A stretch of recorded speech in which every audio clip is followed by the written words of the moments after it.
Oi, minha gente, Hare Krishna, boa tarde. Vamos continuar com a nossa introdução à Bhakti Yoga e à meditação mântrica, que agora nós já temos um contexto. Já explicamos a importância da associação com devotos, com pessoas que buscam a autorrealização, o desenvolvimento do amor por Deus, porque essa é a posição constitucional eterna de todas as almas, que é o que nós não somos esses corpos. Já explicamos a importância, nessa era principalmente, do cantar do santo nome de Krishna, o Mahamantra Hare Krishna como um processo para a autorrealização. Já falamos que temos que estar sempre ouvindo as escrituras, ouvindo o Bhagavatam, ouvindo o Bhagavad Gita, para que esse conhecimento não caia em esquecimento e assim nós não voltemos a nos iludir. Já falamos sobre a importância de viver num lugar sagrado, de conviver com as pessoas que vivem no lugar sagrado e principalmente de fazer da sua casa um lugar sagrado. E por último, explicamos qual deve ser a relação da pessoa com o altar sagrado, onde Krishna se torna o hóspede em cada casa de vocês, em cada sala de vocês. Então, tudo isso já está estabelecido. O que vem agora? No nosso entendimento então, observado tudo isso, entendido tudo isso, Sadhu Sangha, Nama, Kirtana, o ouvir das escrituras, principalmente do Bhagavatam, do Bhagavad Gita,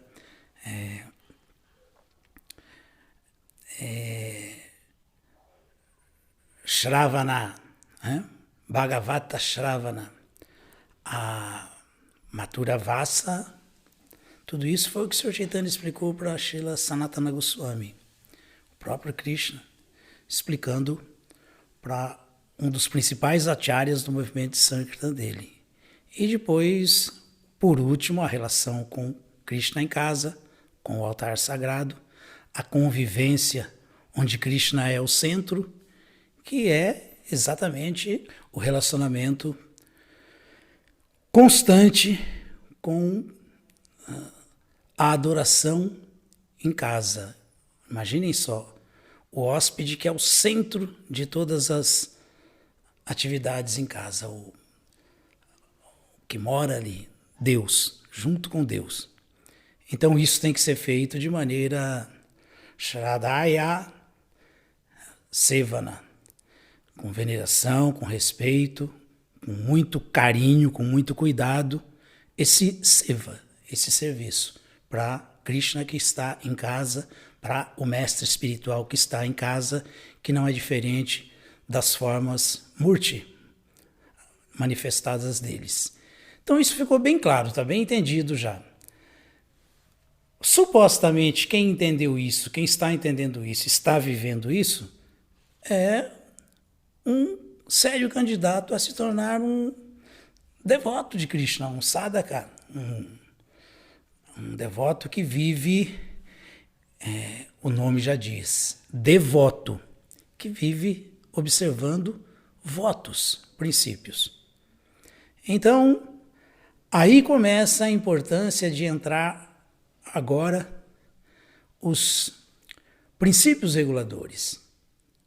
Os princípios reguladores são votos que a pessoa espontaneamente aceita seguir para viver uma vida mais pura e de relação amorosa com Deus, se é que isso é possível.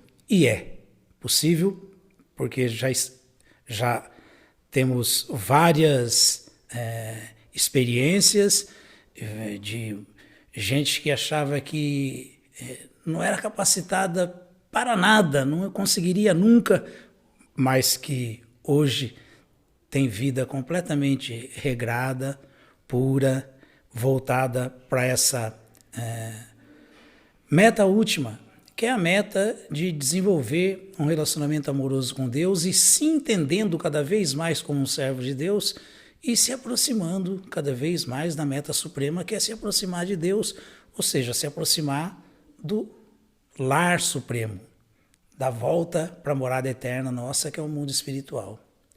Então, isso aí requer agora, claro que ninguém deve achar que eu vou fazer um esforço e paro com todas essas atividades e sigo estritamente os 4 princípios reguladores do Sadhana Bhakti. Não, claro que isso não é assim, não é isso. Todo esse processo vai dando força para isso. Por isso que ele tem que ser executado de maneira concentrada, de maneira determinada. Então, o que se pede para um assim chamado já Bhakta, Sadhana Bhakti?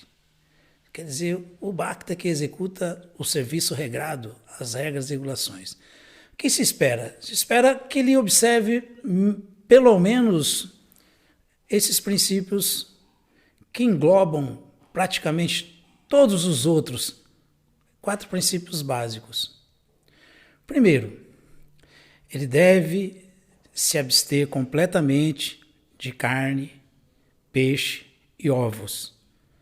Deve, como expliquei, tomar prasada, alimento no modo da bondade, alimento que Krishna aceita quando é oferecido para ele, porque ele disse que aceita alimentos no modo da bondade.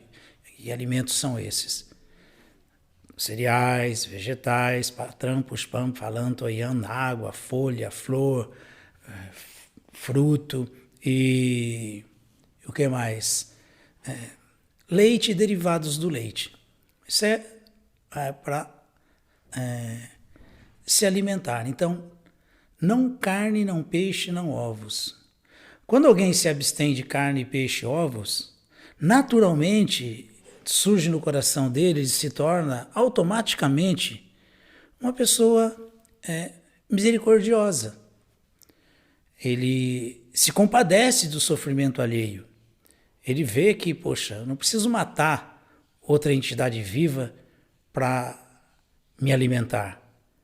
Eu não preciso fazer parte dessa máquina destrutiva de vidas que é esse abatedouro mundial que existe de animais de maneira impiedosa. Não preciso participar disso.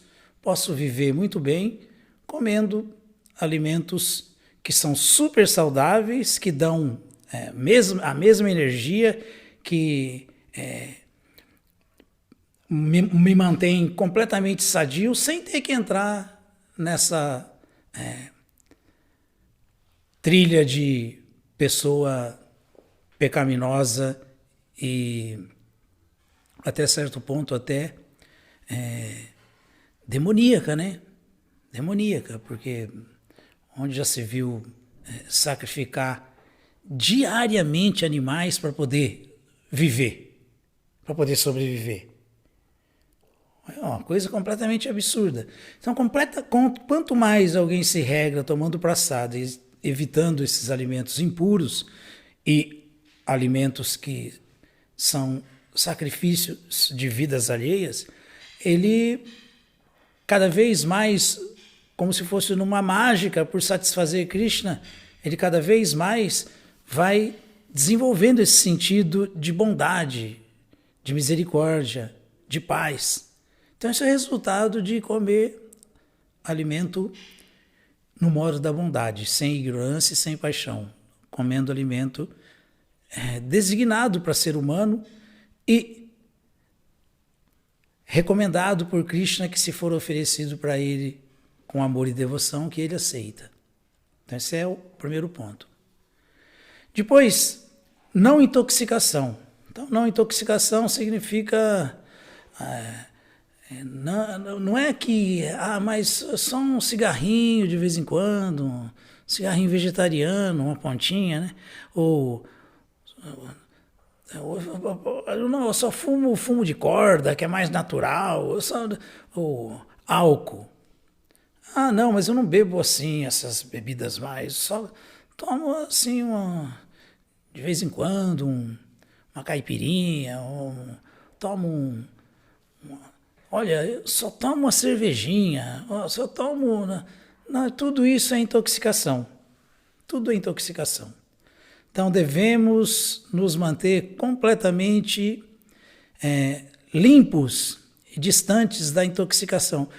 Essa vida material ela já é uma intoxicação. Quem vive assim, com muita intensidade, essa busca material de desenvolvimento econômico e gozo dos sentidos, ele vive completamente intoxicado. Essa vida já é uma loucura, não precisa ficar louco, não precisa cheirar nenhuma carreira, nem tomar nenhum pico para ficar louco. Isso aqui já é uma loucura. Então tem que se evitar 100% esse consumo de drogas, esse consumo de intoxicantes. Por que isso? Porque quando alguém evita a intoxicação, ele naturalmente tem boa saúde, boa disposição, tem a mente sempre muito limpa, muito clara. Para ele não está nada turvo, embaçado, ele não está viajando, vendo coisa, não tem nada desfocando, nem entortando, ele está vendo as coisas como elas são, normais, materiais. Então, por se viver dessa maneira muito limpo, sem jogar nada que te tire do seu normal para dentro do corpo, você fica disposto, bem disposto, com boa disposição, boa saúde. Então você não perde o sentido de austeridade. Então, evitando a intoxicação, você não perde a austeridade para a vida espiritual, que é muito importante para o avanço espiritual, a determinação. Você, evitando a carne, o peixe, o ovo, os ovos, você desenvolve naturalmente o sentido de misericórdia para com todas as entidades vivas. Então, não intoxicação e não carne, peixe, ovos. Depois, não sexo ilícito. O sexo ilícito é sinônimo de degradação, de sujeira, de impureza. Então, o sexo, se possível, só dentro do casamento. Se possível, só com esposa e esposo. E se mais puro ainda, mais veemente na questão de manter a pureza, fazer o sexo só no caso de querer ter filhos para procriar. Se faz isso, se tem uma vida pura. Isso é uma vida pura. Então essa é a vida do devoto. Casado ou não casado, celibatário. Se vai ter um filho, faz a cerimônia correta para procriar, para ter um bom filho, para que venha uma alma que ajude a iluminar as pessoas nesse mundo, que não seja um filho indesejado, que seja um filho resultado de sexo planejado, um filho que vem porque está sendo muito bem-vindo pelos pais. Os pais estão querendo que ele venha, não por acidente, né? Entenderam? Não por acidente. Então isso aí é planejamento, cerimônia para ter um filho, ritual para ter um filho, processo de purificação para ter um filho, Garbhadhana Sanskara. Então é assim que se vive essa consciência de Krishna que estamos ensinando, tanto dentro quanto fora do templo. E depois, o último, jogo de azar. Então, a gente tem que ser resignado e entender que a gente só vai ter aquilo que tem por karma mesmo. A gente só vai ter aquilo que vai ter que ter por karma. É assim que funciona, isso é conhecimento. Se nós não tivermos karma, não adianta ficar jogando, tentando, fazendo uma fé a vida inteira que não vai ganhar nada. E quem tem no karma isso já por resultado de atividades de vida passada, naturalmente ele vai ter, sem ele se degradar com jogatina, que desanda o seu sentido de veracidade atrás de conquistas materiais, de cobiça material, de posses materiais. Então, evitando o jogo de azar, não participando de jogatinas, a pessoa mantém a veracidade. Então, esses são os votos do devoto. O devoto vive de voto. Aí, logicamente, esse devoto já nesse caminho vai querer aceitar um mestre espiritual, porque esse é o caminho, e é bom. Quando ele aceita o mestre espiritual, ele se torna um aluno, xixa, um discípulo. Então, devoto vive de votos, discípulo vive de quê? De disciplina. Então, tudo isso é muito natural e está dentro do contexto completamente normal de quem busca autorrealização, vida espiritual e associação pessoal num relacionamento amoroso com Deus. Esse é o caminho. Já falei demais hoje. Por hora é isso. Continuem se inscrevendo no nosso canal, se inscrevam lá no nosso canal de música e compartilhem, divulguem, por favor, que vocês estão fazendo um grande serviço devocional já. Muito obrigado. Hare Krishna.